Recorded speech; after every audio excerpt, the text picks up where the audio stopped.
നമസ്തേ. Spoken Hindi ക്ലാസ്സിലേക്ക് എല്ലാവർക്കും സ്വാഗതം. ഇന്ന് നമുക്ക് ഒരു കോൺവെർസേഷൻ നോക്കാം. ഒരു അച്ഛനും സ്കൂളിൽ മകൻ്റെ ടീച്ചറുമായിട്ടുള്ള ഒരു സംഭാഷണം എങ്ങനെയാണെന്ന് നമുക്ക് നോക്കാം. നന്നായിട്ട് പഠിച്ചുകൊണ്ടിരുന്ന മകൻ പഠിത്തത്തിൽ പുറകോട്ടാകുന്നത് കണ്ടിട്ട് അച്ഛൻ ടീച്ചറുമായിട്ട് സംസാരിക്കാൻ പോകുന്നതാണ്. അങ്ങനത്തെ ഒരു കോൺവെർസേഷനാണ് ഇപ്പോൾ പറയാൻ പോകുന്നത്. അച്ഛൻ സ്കൂളിൽ ചെന്നിട്ട് പറയുകയാണ്, ഞാൻ എൻ്റെ മകൻ്റെ അധ്യാപകനെ കാണാൻ വന്നതാണ്.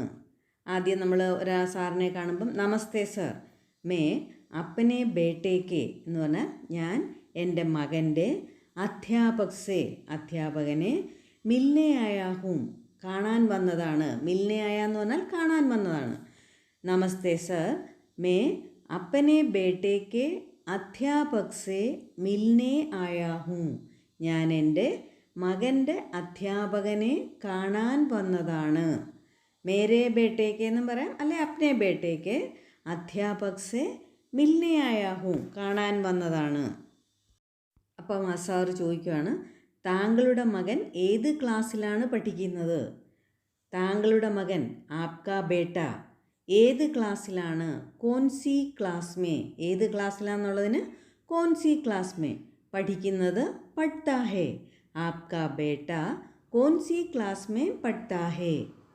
അപ്പോൾ അച്ഛൻ പറയുകയാണ്, അവൻ 10ാം ക്ലാസ്സിലാണ് പഠിക്കുന്നത്. 10ാം ക്ലാസ് എന്നുള്ളതിന് 10വീं ക്ലാസ്, 10ാം ക്ലാസ് എന്നുള്ളതിന് 10വീं ക്ലാസ്. വ 10വീं ക്ലാസ് മേ പഠ്താ ഹേ, അവൻ 10ാം ക്ലാസ്സിലാണ് പഠിക്കുന്നത്. വഹ് 10വീं ക്ലാസ് മേ പഠ്താ ഹേ. അപ്പോൾ ഏത് സാറിനോടാണോ ചെന്ന് ചോദിച്ച് ആ സാർ വീണ്ടും ചോദിക്കുകയാണ്, അവൻ ഏത് ഡിവിഷനിലാണ് പഠിക്കുന്നത്? 10ാം ക്ലാസ്സിൽ ഏത് ഡിവിഷനിലാണ്, അതാണ് ചോദിക്കുന്നത്. വഹ് കിസ് ഡിവിഷൻ മേ പഠ്താ ഹേ, ഏത് ഡിവിഷൻ, കിസ് ഡിവിഷൻ. വഹ് കിസ് ഡിവിഷൻ മേ പഠ്താ ഹേ, ഡിവിഷൻ എന്നുള്ളതിന് വിഭാഗം എന്ന് ചോദിക്കാം കേട്ടോ. വഹ് കിസ് ഡിവിഷൻ മേ പഠ്താ ഹേ, ഏത് ഡിവിഷനിലാണ് പഠിക്കുന്നത്? എ ഡിവിഷനിലാണ് പഠിക്കുന്നത്. അച്ഛൻ പറയുകയാണ്, എ ഡിവിഷൻ മേ പഠ്താ ഹേ, എ ഡിവിഷനിലാണ് പഠിക്കുന്നത് എന്നുള്ളതിന് എ ഡിവിഷൻ മേ പഠ്താ ഹേ. വന്നാലും ഞാൻ താങ്കളെ എ ഡിവിഷൻ്റെ ടീച്ചറെ പരിചയപ്പെടുത്താം. അതെങ്ങനെ പറയാം? വന്നാലും എന്നുള്ളതിന് ആയിയേ അല്ലെങ്കിൽ ആവോ എന്നും പറയാം. പിന്നെ ഞാൻ താങ്കളെ എന്ന് പറഞ്ഞാൽ മേ ആപ്കോ എ ഡിവിഷൻ കി ടീച്ചർ എന്ന് പറഞ്ഞാൽ എ ഡിവിഷൻ്റെ ടീച്ചറെ, എ ഡിവിഷൻ്റെ ക്ലാസ് ടീച്ചറെ, എ ഡിവിഷൻ കി ക്ലാസ് ടീച്ചർ സേ പരിചയപ്പെടുത്തുക എന്നുള്ളതിന് പരിചയ് കരാവുങ്ക, പരിചയ് കരാവുങ്ക. മേ ആപ്കോ എ ഡിവിഷൻ കി ക്ലാസ് ടീച്ചർ സേ പരിചയ് കരാവുങ്ക, ഞാൻ താങ്കളെ എ ഡിവിഷൻ്റെ ടീച്ചറിനെ പരിചയപ്പെടുത്താം. ഇല്ലെങ്കിൽ അത് വേറൊരു രീതിയിലും പറയാം. ആവോ മേ ആപ്കി ബേട്ടേക്ക് ക്ലാസ് ടീച്ചർ സേ പരിചയ് കരാവുങ്ക എന്ന് പറഞ്ഞാലും മതി. ആപ്കെ ബേട്ടേക്ക ക്ലാസ് ടീച്ചർ സേ പരിചയ് കരാവുങ്ക, പരിചയ് കരാവുങ്ക എന്ന് പറഞ്ഞാൽ പരിചയപ്പെടുത്തി തരാം, അത്രയും പറഞ്ഞാലും മതി. ഇനി അച്ഛൻ ടീച്ചറിൻ്റെ അടുത്ത് വന്നു കഴിയുമ്പം ടീച്ചറിനോട് പറയുകയാണ്, നമസ്കാരം ടീച്ചർ, ഞാൻ താങ്കളെ കാണാൻ വന്നതാണ്. നമസ്തേ ടീച്ചർ, നമ്മൾ സംബോധന ചെയ്യത്തില്ലേ, നമസ്തേ ടീച്ചർ, മേ ആപ്സെ മിൽനെ ആയാ ഹൂം, ഞാൻ താങ്കളെ കാണാൻ വന്നതാണ്. മേ ആപ്സെ മിൽനെ ആയാ ഹൂം, ഞാൻ താങ്കളെ കാണാൻ വന്നതാണ്. അച്ഛൻ സ്വയം ഇൻട്രൊഡ്യൂസ് ചെയ്യുകയാണ്. താങ്കളുടെ ക്ലാസ്സിലെ രവി എൻ്റെ മകനാണ്. ആപ്കി ക്ലാസ് കാ രവി മേരാ ബേട്ടാ ഹേ, എൻ്റെ മകനാണ്. അല്ലെങ്കിൽ അത് വേറൊരു രീതിയിലും പറയാം, രവി കാ പാപ്പാ ഹൂം അങ്ങനെയും പറയാം. മേ രവി കാ പാപ്പാ ഹൂം അങ്ങനെയും പറയാം. എന്ന് പറഞ്ഞാൽ ഞാൻ രവിയുടെ അച്ഛനാണ്. അപ്പോൾ ടീച്ചർ ചോദിക്കുകയാണ്, താങ്കൾ രവിയുടെ അച്ഛനാണോ? അതെങ്ങനെ ചോദിക്കാം? ആപ് രവി കെ പിതാജി ഹേ, ആപ് രവി കെ പിതാജി ഹേ, താങ്കൾ രവിയുടെ അച്ഛനാണോ? ഞാൻ കാണാൻ ആഗ്രഹിച്ചിരുന്നു. മേ മിൽനാ ചാഹത്തി ഥി, മേ മിൽനാ ചാഹത്തി ഥി, ഞാൻ കാണാൻ ആഗ്രഹിച്ചിരുന്നു. വീണ്ടും ടീച്ചർ പറയുകയാണ്, അവൻ നന്നായിട്ട് പഠിക്കുന്നവനായിരുന്നു, അല്ലെങ്കിൽ നല്ലപോലെ പഠിക്കുന്നവനായിരുന്നു. അതെങ്ങനെ പറയും? വ അച്ചി തരഹ് എന്ന് പറഞ്ഞാൽ നല്ല പോലെ അല്ലെങ്കിൽ നന്നായിട്ട്. അച്ചി തരഹ് പഠ്നേ വാലാ ഥാ, പഠിനേ വാലാ ഥാ, നന്നായിട്ട് പഠിക്കുന്നവനായിരുന്നു. വഹ അച്ചി തരഹ് പഠ്നേ വാലാ ഥാ. നമ്മൾ പറയുമ്പം പഠിനെ എന്നൊന്നും പറയത്തില്ല, പഠ്നേ വാലാ ഥാ അങ്ങനെ പറഞ്ഞാൽ മതി. വ അച്ചി തരഹ് പഠ്നേ വാലാ ഥാ, നന്നായിട്ട് പഠിക്കുന്നവനായിരുന്നു. എന്നാൽ കഴിഞ്ഞ മാസം അല്പം പിന്നോട്ടായിപ്പോയി അല്ലെങ്കിൽ പുറകിലായിപ്പോയി. ലേക്കിൻ എന്നാൽ കഴിഞ്ഞ മാസം, പിछले മഹീന, പിछले എന്ന് പറഞ്ഞാൽ കഴിഞ്ഞ, പിछले മഹീനെ മേ കഴിഞ്ഞ മാസത്തിൽ ജരാ പീछे हो गया, പീछे हो गया എന്ന് പറഞ്ഞാൽ പുറകിലായിപ്പോയി അല്ലെങ്കിൽ പിന്നോട്ടായിപ്പോയി. ലേക്കിൻ പിछले മഹീനെ മേ ജരാ പീछे हो गया എന്നാൽ കഴിഞ്ഞ മാസത്തിൽ അല്പം പിന്നോട്ടായിപ്പോയി, പഠിത്തത്തിൽ പുറകിലായിപ്പോയി എന്ന് പറയുക. ജരാ പീछे हो गया. അപ്പോൾ അച്ഛൻ പറയുകയാണ് എനിക്കറിയാം. എനിക്കറിയാം എന്നെങ്ങനെ പറയും? മേ ജാൻതാ ഹൂം, മേ ജാൻതാ ഹൂം, എനിക്കറിയാം.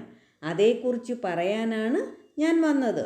അതേക്കുറിച്ച്, ഉസ്കെ ബാരേമേ, അതേക്കുറിച്ച് എന്നുള്ളതിന് ഉസ്കെ ബാരേമേ, പറയാനാണ്. ബോൽനെ കേലിയെ അല്ലെങ്കിൽ കഹനെ കേലിയെ ആയാ ഹൂം, അതിനെക്കുറിച്ച് പറയാനാണ് ഞാൻ വന്നത്. ഉസ്കെ ബാരേമേ കഹനെ കേലിയെ ആയാ ഹൂം. അല്ലെങ്കിൽ ഉസ്കെ ബാരേമേ ബാത് കർണേ കേലിയെ ആയാ ഹൂം, അതിനെക്കുറിച്ച് സംസാരിക്കാനാണ് വന്നത്. ബാത് കർണേ കേലിയെ ആയാ ഹൂം, ഏത് രീതിയിലും പറയാം. ഉസ്കെ ബാരേമേ കഹനെ കേലിയെ ആയാ ഹൂം, അല്ലെങ്കിൽ ഉസ്കെ ബാരേമേ ബാത് കർണേ കേലിയെ ആയാ ഹൂം, ഏത് രീതിയിലും പറയാം. അപ്പം ടീച്ചർ പറയാണ് പറയൂ, എന്താണേലും പറയൂ. ബതായിയെ കുച്ച് ബി ഹോ, ബതായിയെ കുച്ച് ബി ഹോ, എന്താണേലും. കുച്ച് ബി ഹോ ബതായിയെ, എന്താണെങ്കിലും പറയൂ. അവൻ്റെ അമ്മ ആശുപത്രിയിലാണ്, അച്ഛൻ പറയുകയാണ്. ഉസ്കി മാ, അവൻ്റെ അമ്മ ആശുപത്രിയിലാണ്. ആസ്പതാൽ മേ ഹേ, ഉസ്കി മാ ആസ്പതാൽ മേ ഹേ, അവൻ്റെ അമ്മ ആശുപത്രിയിലാണ്. അച്ഛൻ പറയാണ് കഴിഞ്ഞ മാസം അവർക്ക് പെട്ടെന്ന് ബോധം പോയി, അല്ലെങ്കിൽ കഴിഞ്ഞ മാസം അവർക്ക് ബോധക്കേടുണ്ടായി.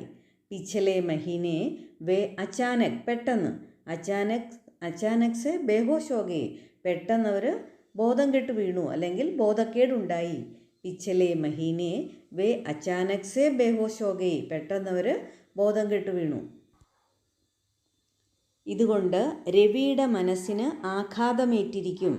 ഇസുസേ, ഇതുകൊണ്ട് രവിക്കെ മന്മേ, രവിയുടെ മനസ്സിന് ആഘാതമേറ്റിരിക്കും എന്ന് പറഞ്ഞാൽ ധക്കാലക എന്ന് പറയും. ധക്കാലഗ്ന എന്ന് പറഞ്ഞാൽ പെട്ടെന്നുണ്ടാകുന്ന, ഫോഴ്സിലി ഉണ്ടാകുന്ന ഒരു കാര്യത്തിനാണ് പറയുന്നത്. ആഘാതമേറ്റിരിക്കും.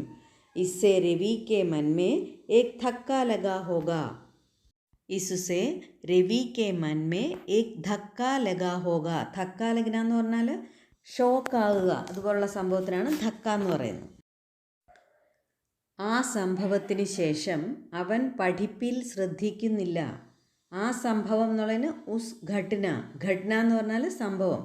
ഉസ് ഘട്ന കെ ബാദ്, ആ സംഭവത്തിന് ശേഷം, വ അവൻ പഠായി മേ ധ്യാൻ നഹി ദേത്ത, പഠിപ്പിൽ ശ്രദ്ധിക്കുന്നില്ല. ഉസ് ഘട്ന കെ ബാദ് വഹ പഠായി മേ ധ്യാൻ നഹി ദേത്ത, ആ സംഭവത്തിന് ശേഷം അവൻ പഠിപ്പിൽ ശ്രദ്ധിക്കുന്നില്ല. ധ്യാൻ നഹി ദേത്ത എന്ന് പറഞ്ഞാൽ ശ്രദ്ധിക്കുന്നില്ല. ഘട്ന കെ ബാദ് എന്ന് പറഞ്ഞാൽ സംഭവത്തിന് ശേഷം. കൂടുതൽ സമയവും അല്ലെങ്കിൽ അധിക സമയവും ദുഃഖിച്ചിരിക്കുവാണ് അവൻ, ദുഃഖിച്ചിരിക്കുന്നു. അധികതർ സമയം എന്ന് പറഞ്ഞാൽ കൂടുതൽ സമയം അല്ലെങ്കിൽ അധിക സമയവും. ശോകുമേ ബൈഠ ഹേ, ശോകം എന്ന് പറഞ്ഞാൽ ദുഃഖം. ശോകമേ ബൈഠ രഹത്ത ഹേ എന്ന് പറഞ്ഞാൽ ദുഃഖിച്ചിരിക്കുവാണ്. അധികതർ സമയ വോ ശോകുമേ ബൈഠ രഹത്ത ഹേ. ഉസ്കി മാക്കോ ആരാം ചാഹിയേ, ആരാം ചാഹിയേ എന്ന് പറഞ്ഞാൽ, ആരാം എന്ന് പറഞ്ഞാൽ വിശ്രമം. ആരാം ചാഹിയേ, വിശ്രമം ആവശ്യമാണ്. ഉസ്കി മാക്കോ ആരാം ചാഹിയേ, അവൻ്റെ അമ്മയ്ക്ക് വിശ്രമം ആവശ്യമാണ്. അപ്പം ടീച്ചർ ചോദിക്കുകയാണ് വീട്ടുകാര്യങ്ങൾക്ക് ആരാണുള്ളത്, അല്ലെങ്കിൽ വീട്ടിലെ ജോലികളൊക്കെ ഇല്ലേ ഒരു വീട്ടിൽ, അതെല്ലാം ആരാണ് അതിനുള്ളത്? ഘർ കെ കാര്യ കെ ലിയേ അല്ലെങ്കിൽ ഘർ കെ കാം കെ ലിയേ കോൻ ഹേ, ആരാണുള്ളത്? ഘർ കെ കാം കെ ലിയേ എന്ന് ചോദിക്കാം, അല്ലെങ്കിൽ ഘർ കെ കാര്യ കെ ലിയേ കോൻ ഹേ, ആരാണ് ഉള്ളത്? അതെൻ്റെ അമ്മയുണ്ട്, അച്ഛൻ പറയുവാണ്. അതെൻ്റെ അമ്മയുണ്ട്, അതെങ്ങനെ പറയാം? വഹ്തോ മേരി മാ ഹേ, അതെൻ്റെ അമ്മയുണ്ടെന്നുള്ളതിന് വഹ്തോ മേരി മാ ഹേ. അച്ഛൻ ടീച്ചറോട് പറയുകയാണ് താങ്കളും അവനിൽ പ്രത്യേകം ശ്രദ്ധ വെച്ചാൽ അവൻ അല്പം മെച്ചപ്പെടും. അത് പറയാനാണ് അച്ഛൻ വന്നത്. ആഭി, താങ്കളും, ഉസ്പർ, അവനിൽ, വിശേഷ് ധ്യാൻ ദേഗീത്തോ അല്ലെങ്കിൽ പ്രത്യേക ധ്യാൻ ദേഗീത്തോ, കുറച്ച് കൂടുതൽ ശ്രദ്ധിക്കുകയാണെങ്കിൽ, വ കുച്ച് സുധർ ജായക, അവൻ കുറച്ച് മെച്ചപ്പെടും. സുധർ ജായക എന്ന് പറഞ്ഞാൽ മെച്ചപ്പെടുക, ഇപ്പോൾ ഉള്ളതിൽ നിന്ന് കുറച്ചുകൂടെ നന്നാകുക, അതിനാണ് സുധർണ എന്ന് പറയുന്നത്. ആഭി ഉസ് പർ വിശേഷ് ധ്യാൻ ദേഗി തോ, ശ്രദ്ധിക്കുകയാണെങ്കിൽ, ശ്രദ്ധ കൊടുക്കുകയാണെങ്കിൽ, വഹ് കുച്ച് സുധർ ജായേഗ, അവൻ കുറച്ചുകൂടെ മെച്ചപ്പെടും. താങ്കളും അവനിൽ പ്രത്യേകം ശ്രദ്ധ വെച്ചാൽ അവൻ അല്പം മെച്ചപ്പെടും. ആപ് ഭി ഉസ് പർ വിശേഷ് ധ്യാൻ ദേഗി തോ വഹ് കുച്ച് സുധർ ജായേഗ. കുറച്ച് വലിയ സെൻറ്റൻസ് ആയതുകൊണ്ടാണ് ഞാൻ വീണ്ടും വീണ്ടും പറഞ്ഞത്. ടീച്ചർ പറയുകയാണ്, ശരി, ഞാൻ അവനിൽ പ്രത്യേകം ശ്രദ്ധ വയ്ക്കാം. അച്ഛ എന്ന് പറഞ്ഞാൽ ശരി, ടീക്ക്.